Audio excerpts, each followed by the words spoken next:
Welcome to Devasurya's ethic stories. ஜெய ஜெயசங்கர ஹரஹர சங்கர. ஸ்ரீ காஞ்சி மகா பெரியவா செய்த அற்புதங்கள். மண்ண திருமண்ணாக்கிய மகா பெரியவாளோட மகிமை. பெரியவாள் எனும் வைத்தியநாதர்கிட்ட உடல்நல சரியில்லாததை முறையிட்டு வரும் பக்தர்கள் ஏராளம்.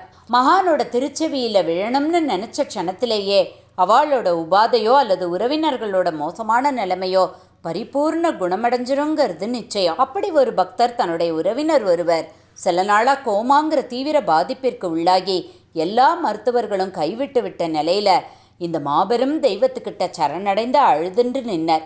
தானே ஈஸ்வரர்னு ஒருபோதும் வெளிக்காட்டிக்காத அவதார ரகசியத்தை காப்பாற்றும் புனிதராகிய மகா பெரியவா அந்த பக்தர்கிட்ட தேனம்பாக்கம் கோவிலை நாடுமாறு அருட்கட்டளை இடுறார்.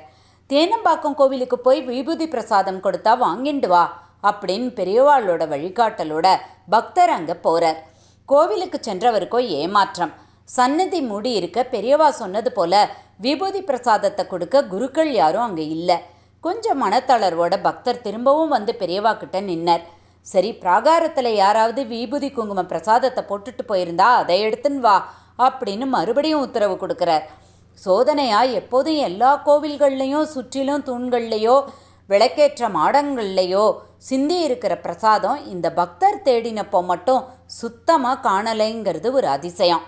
இது விந்தை என்றால் அந்த விந்தையை உண்டாக்கிட்டு எங்கேயோ உட்கார்ந்துட்டுருக்கிற ஈஸ்வரரான பெரியவா இதனால் காட்டப்போகிற விந்தை பெருசாதானே இருக்கும். திரும்பவும் பக்தரோட முறையீட்டிற்கு பெரியவாளோட திருவருள் இப்படி வெளிப்பட்டது. சரி போகட்டும், அந்த கோவில் பிராகாரத்தில் இருக்கிற மண்ணை கொஞ்சம் எடுத்துட்டு வான்னு புதிராக ஒரு அருள்கட்டளை இட்டார். அப்படியே போய் அங்கேருந்து கொண்டு வந்த கோவிலோட மண் பெரியவா முன்னாடி வைக்கப்பட்டது. சாக்ஷாத் ஈஸ்வரத்துவம் இப்போ வெளிப்பட ஆரம்பிச்சுது. பெரியவா தன்னோட திருக்கரங்களால் அந்த கோவில் மண்ணை ஸ்பரிசிச்சு மெல்ல குழைக்கிற மாதிரி அதுக்கு மேன்மையூட்டுவது போல புனித விரல்களால் 2-3 சுத்தா தேய்ச்சர். இப்படி அந்த மண்ணை திருமண்ணாக்கிய அந்த தெய்வம் அதை நகர்த்தி அருளி அங்கே நின்றுருந்த பாலுக்கிட்ட நீ இதை எடுத்துன்னு போய் அவர்கிட்ட சேர்த்துடு அப்படின்னு திருவாய் மொழிந்தார். பாலுவும் மகானோட உத்தரவை ஏத்துண்டு நோயாளி படுத்துட்டு இருந்த மருத்துவமனைக்கு புறப்பட்டார். போகும்போது பாலுவுக்கு பலவிதமான கவலைகள். கோமால படுத்துட்டு இருக்கிற பக்தரை அத்தனை சுலபமாக போய் பார்த்துட முடியுமா? அவரோ தீவிர சிகிச்சை அறையில் பாதுகாப்பாக இருக்கார்.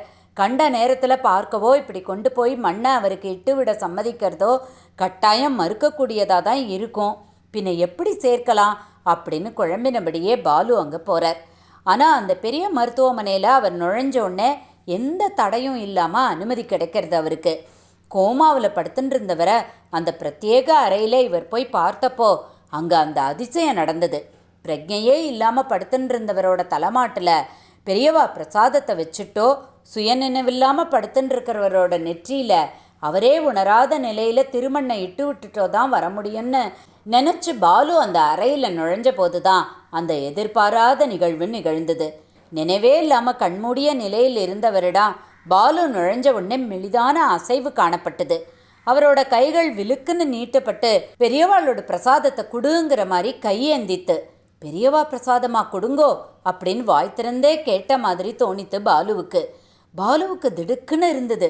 கோமாவில் இருக்கிறவர் திடுதுப்புன்னு கையை நீட்டிய அதிசயத்தை உடனே நம்ப முடியாதவரா? பெரியவா எனும் தெய்வ அனுகிரக மேன்மைக்கு இதெல்லாம் சாத்தியமேங்கிற எண்ணம் தொடர்ந்ததில் கொஞ்சம் சகஜ நிலைக்கு வந்தார். பிரசாதத்தை சேர்த்துட்டு பெரியவா கிட்ட நடந்ததை எல்லாத்தையும் சொல்லிட்டு நிற்கிறார். தன்னோட மேன்மையை சற்றும் வெளிக்காட்டாத வகையில் பெரியவா பாலு கிட்ட சரி இன்னும் ஒரு 3 நாள் நீயே கொண்டு போய் அவர்கிட்ட இந்த மாதிரி இந்த பிரசாதத்தை சேர்த்துட்டு வான்னு சொன்னார். அப்படியே பாலு அந்த அன்பருக்கு தொடர்ந்து 3 நாளைக்கே பெரியவாளோட அருமருந்து சேர்த்துட்டு வந்தார். அந்த பெரிய மருத்துவமனையோட டாக்டர்கள் எல்லாரும் ஆச்சரியப்படுற வகையில் அந்த பெரும் பாக்கியசாலியான அன்பர் கோமா நிலையிலிருந்து விடுபட்டு சாதாரண நிலைக்கு வந்துட்டருங்கிறத சொல்லவும் வேணுமா? பெரியவாளோட அபார மகிமை சொல்லில் அடங்காதது இல்லையா? காஞ்சி சங்கர காமகோட்டி சங்கர ஹரஹர சங்கர ஜெய ஜெயசங்கர. ஜெகத்குரு காஞ்சி காமகோட்டி ஸ்ரீ சந்திரசேகரேந்திர சரஸ்வதி சங்கராச்சாரிய சுவாமிகள் மகா பெரியவா திருவடிகளே சரணம். மறுபடியும் மகா பெரியவா செஞ்ச இன்னொரு மகிமையோடு உங்களை சந்திக்கிறேன். மீண்டும் சந்திக்கும் வரை நன்றி, வணக்கம்.